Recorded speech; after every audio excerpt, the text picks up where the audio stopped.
most misunderstood teacher of this world of 20th century, who's talking about the 21st century. 20वीं सदी का अध्ययन करने वाला बंदा ये कह रहा है कि 21वीं और 22वीं सदी में क्या होगा और कैसे होना चाहिए. इससे बड़ा टीचर कहाँ मिलेगा? क्राइसिस में हंसना ध्यान है, अपनी हार में मुस्कुरा देना ध्यान है. यही कारण था कि आज हम उनकी कोई भी कैसेट्स हो, कोई भी यूट्यूब हो, कभी आप सुने, आप एक बात तो सही है कि आप बोर कभी नहीं होंगे. और वो कैसेट भी मुझे एक ऐसे शख्स ने दिया कि इसको सुनो, जो उस कैसेट में शायद कभी भी बिलीव ना करते हो. उनका नाम था शत्रुघ्न सिन्हा.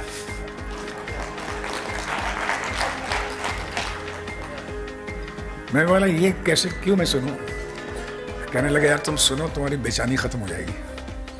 मैं बोला बेचैन तो तुम है, तुम्हें ज़रूरत है. खैर, जब मैंने घर जाके कैसेट सुना तो एक आवाज़ थी, बड़ी आकर्षक आवाज़. वो थी ओशो की आवाज़. छोटी मोटी बात हो जिसमें कि हम थोड़े से कुशल रहे हों कि शाहरुख खान कैसा है तो भी बता देते हैं, लेकिन ओशो कैसा है वो कैसे बता सकते हैं? नमस्कार, सादर प्रणाम.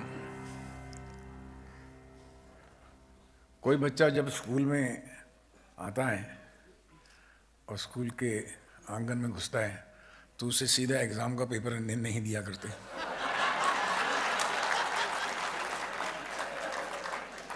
थोड़ा तो सांस लेने दिया होता.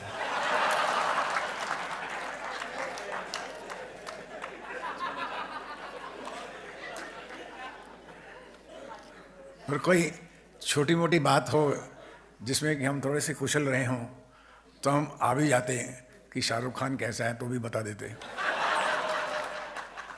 लेकिन ओशो कैसा है वो कैसे बता सकते हैं? चलो, इसी परीक्षा में जो भी ठीक निकले वो ठीक समझिएगा, जो गलत निकले उसे माफ़ कर दीजिएगा. सबसे पहले तो मैं ये आपको बता दूं कि मैं एक छोटा सा फिल्म मेकर हूँ. हिंदी सिनेमा की फिल्में बनाई हैं मैंने. कुछ लोगों ने देखी हैं, कुछ लोगों ने नहीं देखी.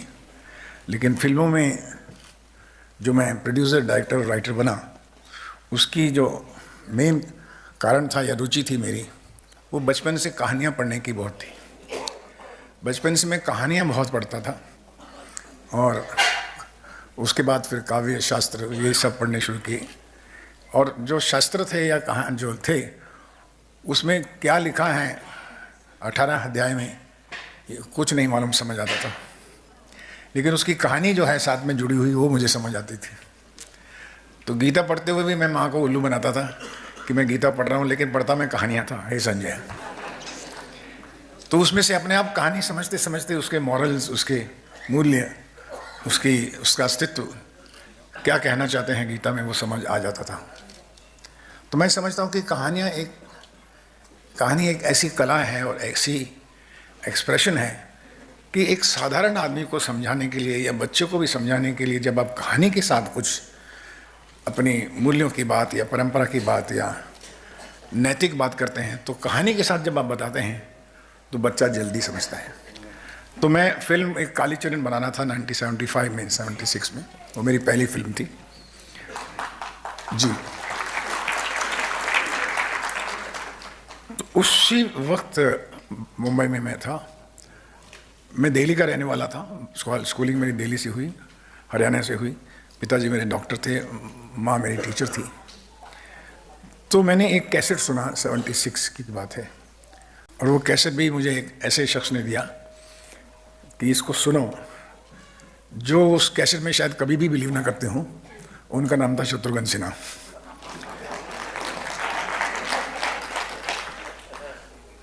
मैं बोला ये कैसेट क्यों मैं सुनूं? कहने लगे यार तुम सुनो, तुम्हारी बेचैनी खत्म हो जाएगी. मैं बोला बेचैन तो तुम है, तुम्हें ज़रूरत है. खैर, जब मैंने घर जाके कैसेट सुना तो एक आवाज़ थी, बड़ी आकर्षक आवाज़. वो थी ओशो की आवाज़. श्रेष्ठ को वो श्रेष्ठ बोलते थे, शुरू को वो शुरू बोलते थे। भाषा में कोई अपने में एक स्वाभाविक नेचर थी उसमें, लेकिन जो आवाज़ थी और जो बोलने का तरीका था, मैं तो डायरेक्टर था, राइटर था, तो मैंने कहा यार ऐसा एक्टर अगर बोल दे तो कोई भी फिल्म फ्लॉप नहीं हो सकती है। ये तो पत्थर को पानी बता रहे हैं और पानी को पत्थर कह रहे हैं। ये तो ना रिलीजन को मानते हैं ना भगवान को मानते हैं, और ये तो एक बड़े क्रांतिकारी, एक रिबेल बंदे हैं, इनको सुनना चाहिए। खैर, ओशो को समझते समझते बहुत साल लगते हैं, लेकिन जैसे बच्चे की तरह जो पहले आकर्षक बात थी मेरे लिए, वो ओशो के साथ जो मेरा संबंध जुड़ा वो थी उनकी भाषा और जो बोलने का तरीका, और फिर हर चीज़ को एक कहानी के साथ जोड़ना। मुल्ला नसरुद्दीन तो आपको मालूम ही है, वो उनकी भाषा से गया ही नहीं भाई, वो मिस्टर बीन बन के रह गया हमारी। और यही कारण था कि आज हम उनकी कोई भी कैसेट्स हो, कोई भी यूट्यूब हो, कभी आप सुने, आप एक बात तो सही है कि आप बोर कभी नहीं होंगे। क्योंकि आज ओशो नहीं है यहाँ पर, इसलिए मैं कह सकता हूँ कि मेरे जीवन के उत्थान में या मेरे काम के उत्थान में या मेरी क्रिएटिविटी के उत्थान में ओशो जी का एक बहुत ही महत्वपूर्ण कंट्रीब्यूशन है। कितनी रुचि लेकर, कितने ध्यान से और कितने प्यार से और कितनी सहजता से एक बड़ी बात कहते हैं, वो ओशो हैं। और ओशो जो टाइटल उनको मिला, जापानीज में कहते हैं ना ओशो, कि एक विद्वान, एक इंसान जिसकी बुद्धि बुद्धा के समीप पहुंच रही हो, उसे ओशो कहते हैं। ये जापानीज टाइटल है जो उन्हें दिया गया। तो उस समय से लेके आज तक मैं उनसे जुड़ा रहा। मुलाकात मेरी ज़्यादा नहीं हो सकी। मैं 1986-85 में मैं शायद बांद्रा में उनको बॉम्बे में विजयनंद के घर मिला था एक बार, लेकिन मैं उनसे इतना प्रभावित था कि मैं उनके पास भी नहीं गया, सिर्फ प्रणाम किया और विजयनंद साहब ने मुझे मिलाया। तो मैं एक बात जानता था कि ये वो व्यक्तित्व है जो इस समाज को और इस दुनिया को एक पक्षी की आंख से देखते हैं, बर्ड्स आई व्यू से देखते हैं। ये हमारी तरह नहीं कि हम सामने आमने सामने हैं और हम देख रहे हैं। ये रिपब्लिक टीवी के अर्नब के 4 विवादित लोग नहीं हैं, ये जानते हैं, और ये जानते हैं कि मनुष्य और पृथ्वी और सृष्टि, ये तीनों एक बड़ी मज़ेदार चीज़ें हैं। इनको मज़े लेकर देखो और मज़े लेकर सोचो तो आपको बहुत आनंद आएगा। जैसे वो कहते हैं ना कि अस्तित्व, ईश्वर ने तो अस्तित्व दिया है हमको, लेकिन दुख हमारी खोज है, ये कहते हैं ईश्वर।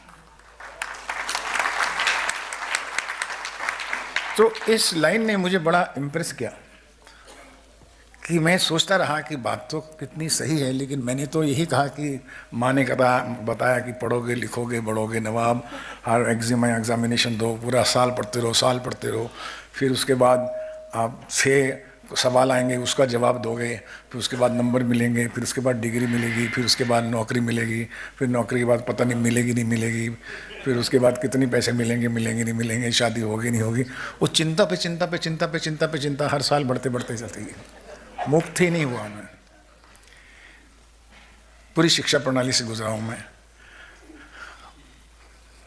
FTI पूना में पढ़ा मैं 2 साल फिल्म मेकिंग, फिर मैं एक्टर रहा 3 साल, फिर 4 साल राइटर रहा दूसरे प्रोड्यूसर्स के लिए, फिर मैं डायरेक्टर रहा 4 साल, फिर मैंने खुद की कंपनी खोली और पहली फिल्म बनाई मैंने कर्ज। और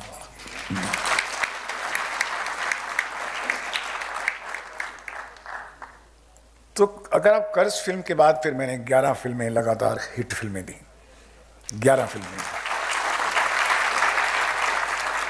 अगर मैं कहूँ, क्योंकि आज ओशो नहीं है यहाँ पर, इसलिए मैं कह सकता हूँ कि मेरे जीवन के उत्थान में या मेरे काम के उत्थान में या मेरी क्रिएटिविटी के उत्थान में ओशो जी का एक बहुत ही महत्वपूर्ण कंट्रीब्यूशन है।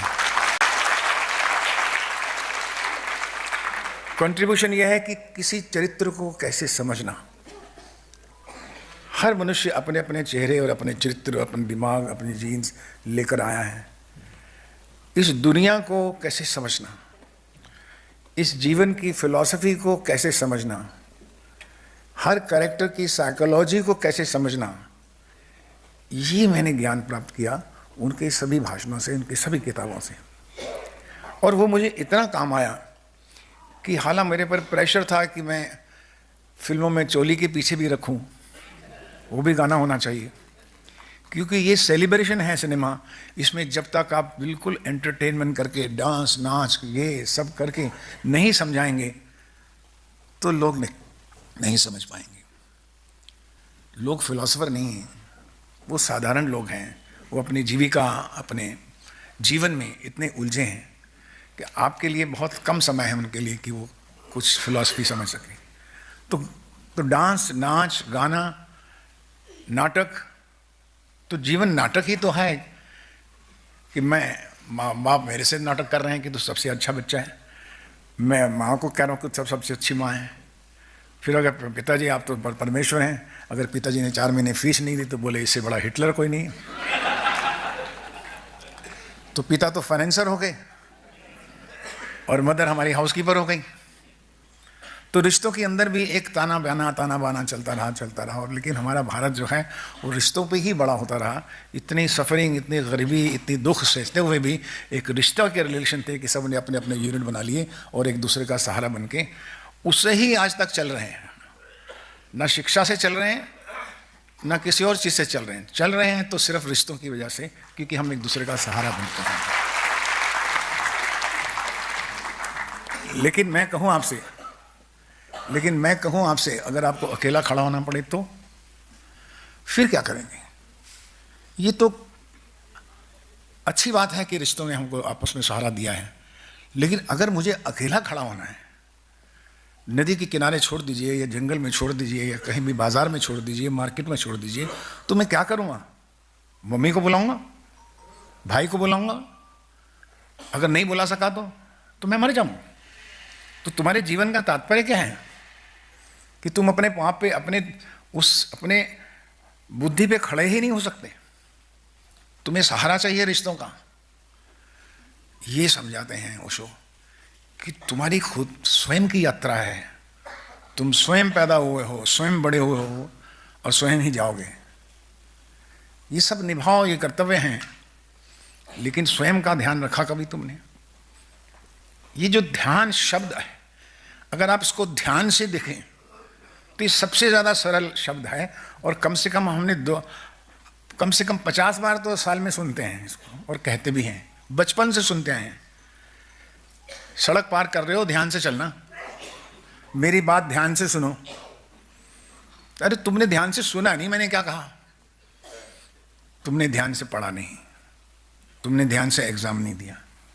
ध्यान शब्द जो है, अगर आप शब्द को देखें, अभी आप यहाँ आए तो ध्यान का मतलब क्या है कि मेडिटेशन मीन्स कि कमरा बंद करके एक्सेल इनहेल और शून्य को प्राप्त करो, वो ध्यान है ना। वो क्यों आवश्यक है? कि वो एक प्रैक्टिस है हमारी, ताकि वो प्रैक्टिस ध्यान करके हम आंतरिक शक्ति को बढ़ाकर हम जब बाजार में जाएं, जब दुनिया से टकराएं, अच्छे बुरे बहुत अच्छे लोगों से मिलें, तो हम अपने शून्य में रहें, हम उसको रिएक्ट ना करें, हम सिर्फ वो करें जो हमारी कॉन्शियस कहती है, जो हमारी बुद्धि कहती है, जो एक शून्य लेवल पर है। दुनिया खराब है, ये आपको तभी लगेगा जब आप दुनिया को खराब समझेंगे। दुनिया अच्छी है, ये तभी लगेगा जब आप लगेगा दुनिया अच्छी है। तो जो बुरे लोग हैं, अगर आप उनसे भी कहो कि ये दुनिया बहुत अच्छी है, मैं कहूँगा साहब दुनिया बहुत अच्छी है, तो बुरा आदमी भी मेरे साथ आस्ता आस्ता अच्छा बिहेव करना लगेगा कि ये मुझे अच्छा समझता है। आप अपनी तरफ से क्या रिएक्शन देते हैं लोगों को, उसी तरह से आप लोगों को बना लेते हैं। लेकिन ये शक्ति आप में तब आएगी समझने की, जब आप ध्यान की power of understanding, power of study, ध्यान मीन्स स्टडी, एक चीज को बड़े ही सूक्ष्म तरीके से देखना। तभी देख सकते हैं जब आप जीरो पॉइंट पे, जब आप थॉटलेस होंगे, जब दूसरी बाहर की कंपल्शन और बाहर की एक्सटर्नल फोर्सेस और एक्सटर्नल प्रेशर्स नहीं होंगे, तो ही आप एग्जाम दे सकते हैं। माँ दही खिला के एग्जाम में क्यों भेजती थी? ताकि इसके दूसरे थॉट्स निकल जाएं, नेगेटिविटी निकल जाए। हम कुंभ में जाते हैं और कहते हैं डुबकी लगाएंगे तो पाप धुल जाएंगे। कौन से पाप धुल जाएंगे? कौन से पाप? ये सोचने की शक्ति नहीं है हमें। उनका मतलब यह था कि आप जब डुबकी लगाएंगे तो उसके अंदर एक ऐसी एनर्जी है कि आपकी बॉडी के अंदर एक रिबूट कर देगी, उसको एक रिफ्रेश कर देगी उसको। आप नए तरीके से सोचना शुरू करेंगे, एक सकारात्मक दृष्टिकोण रखना शुरू करेंगे। और जब आप सकारात्मक दृष्टिकोण रखते हैं तो हर चीज़ अच्छी होती है। जब आप नकारात्मक रखते हैं, नेगेटिविटी आती है, तो अच्छी चीज़ भी नेगेटिव हो जाती है। ये है आपकी असली कॉन्शियस, और ये कॉन्शियस ही आप स्वयं हैं। यही अकेलापन है। आप हैं अकेले, याद रखिए। आप भाई होंगे, माँ होंगे, बाप होंगे, बेटे होंगे, जो होंगे, स्टूडेंट होंगे, एम्प्लॉय होंगे, एम्प्लॉयर होंगे, बहुत सी चीज़ें होंगे। आप वो कैरेक्टर है, वो परफेक्शन है, वो रिश्ता है, लेकिन आप स्वयं में तो अकेले हैं। और वो अकेले में ही जो ध्यान की शक्ति है, वही आपके जीवन में काम आएगी, आगे बढ़ने के लिए, लोगों से संभलने के लिए। कहाँ संतुष्टि होनी चाहिए, कहाँ स्वीकृति होनी चाहिए, वो आपको पता होगा। यहाँ तक कमाना है, बस ठीक है, क्योंकि इसके बाद जाऊँगा तो लोभ में चला जाऊँगा, इसके बाद जाऊँगा तो ग्रीड में आ जाऊँगा, लालच में आ जाऊँगा। यहाँ तक करना है वो आपको पता हो जाता है, बिकॉज आपकी कॉन्शियस कहती है। तो जो ओशो का जो ध्यान है वो आपको एक ही चीज़ सिखाता है कि आप दुनिया में रह के, माया में रह के, क्राइसिस में रहकर भी आप एक उत्तम पुरुष हो सकते हैं।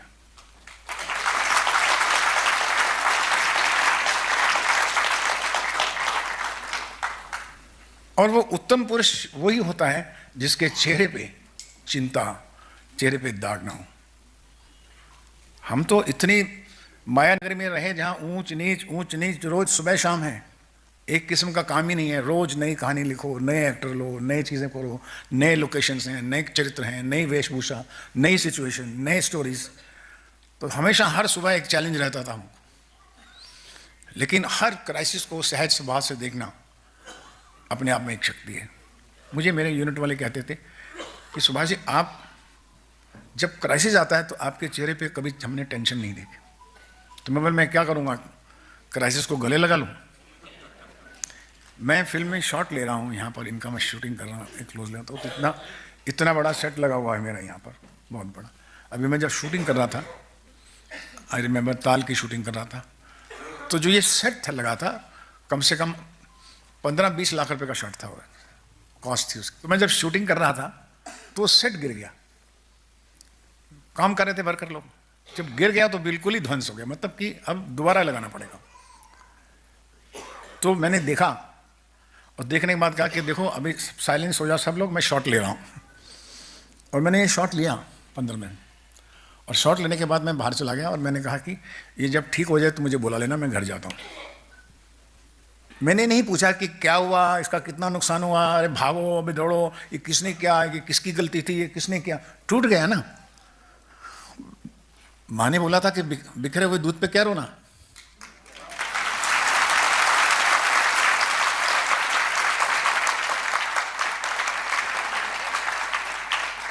लेकिन हमारे वृत्ति में ऐसा है कि हम तो जाके देखेंगे और किसी पे कोर्ट केस करेंगे, किसी के विवाद करेंगे, किसी को ब्लेम करेंगे और दुश्मन पैदा कर देंगे, पूरे यूनिट में नेगेटिविटी आ जाएगी, लोगों में डर पैदा कर देंगे और इतना कुछ हंगामा कर देंगे कि 10 लाख का जो नुकसान होना था वो तो हो गया, कम से कम 10 प्राणियों का नुकसान तो और कर दिया मैंने।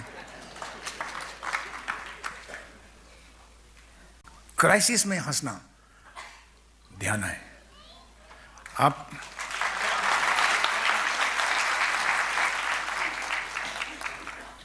अपनी हार में मुस्कुरा देना ध्यान है।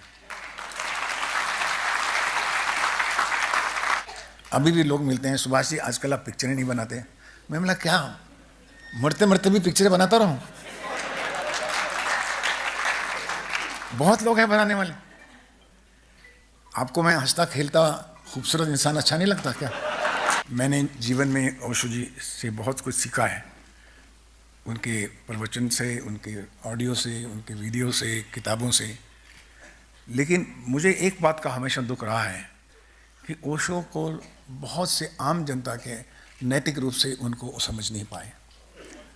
उन most misunderstood personality, most misunderstood teacher of this world of 20th century, who's talking about the 21st century.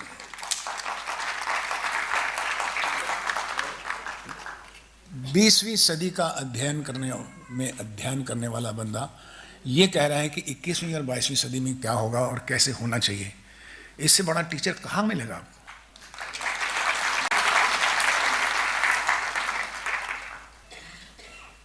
इसीलिए उनको रिबेल कहते हैं, रिबेल हैं। रिबेल ये हैं कि आपके अनुसार बात नहीं हो रही है, जो मैंने सोचा है उस तरह से नहीं सोच रहा है, उसको क्रांतिकारी बोल देते हैं। आप अपने बच्चों को पालते हैं, बच्चों को आप अपनी अपनी नकल बनाना चाहते हैं, उसको अपना अपना क्लोन बनाना चाहते हैं। बेटा पिताजी डॉक्टर बने, तू भी अच्छा डॉक्टर बनेगा। क्यों? तू डॉक्टर से भी बड़ा आदमी बन, तू अपने जो बनना चाहता है वो बन। तू पक्षी बनना चाहता है, तू दौड़ बनना चाहता है, जो करना है, जो तेरा पैशन है, जो तेरा इंटरेस्ट है, जहाँ तेरी आत्मा बोलती है वो कर। हम तो डॉक्टर बन गए बिकॉज कहीं ना कहीं बनना था तो बन गए। ये परंपरा, ये ट्रेडिशन टू ट्रेडिशन चल रही है। जो अगर हम कहें कि ट्रेडिशनल वैल्यू सब कमाल की बातें होती हैं जो हमारे माँ बाप कहा करते थे, मैं आपको पूछता हूँ कि अगर हज़ारों साल से फिर हम सफ़र क्यों कर रहे हैं? आज भी सफ़र कर रहे हैं, हम लोग कर रहे हैं या नहीं कर रहे हैं? सब कुछ होते हुए भी हम सफ़र कर रहे हैं। 100 साल का परमिट मिला है हमको जीने का, हम 70 साल में 75 साल में बूढ़े हो जाते हैं, 80 साल में ख़त्म हो जाते हैं। 20 साल हमने गंवा दिए उस चिंता के चक्कर। क्यों? क्योंकि हमने समझा नहीं। ये बहुत ही मिथ्या में रहते हैं हम लोग। ये बहुत, मैंने एक फिल्म बनाई, मैं पहले फिल्म में क्राइम थ्रिलर बनाता था, कालीचरण, विधाता, खलनायक, बहुत सी ऐसी फिल्में बनाई। लेकिन एक दिन मैंने ओशो के एक लाइन पढ़ी जिसमें उन्होंने लिखा, do not fall in love, rise in love. मैंने सोचा ये तो सही कह रहे हैं, अगर प्यार में अगर आप गिर पड़े तो आपके घुटने तो टूटेंगे ही टूटेंगे। He says right, fall means खत्म, राइज इन लव। और उसके ऊपर मैंने कहानी लिखी, उस फिल्म का नाम था ताल।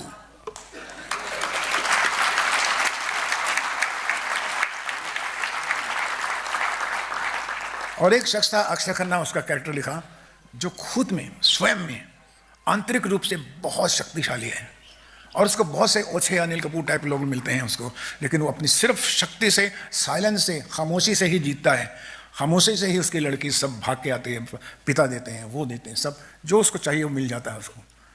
सबसे बड़ा शक्तिशाली कैरेक्टर ताल में अक्षय खन्ना का था।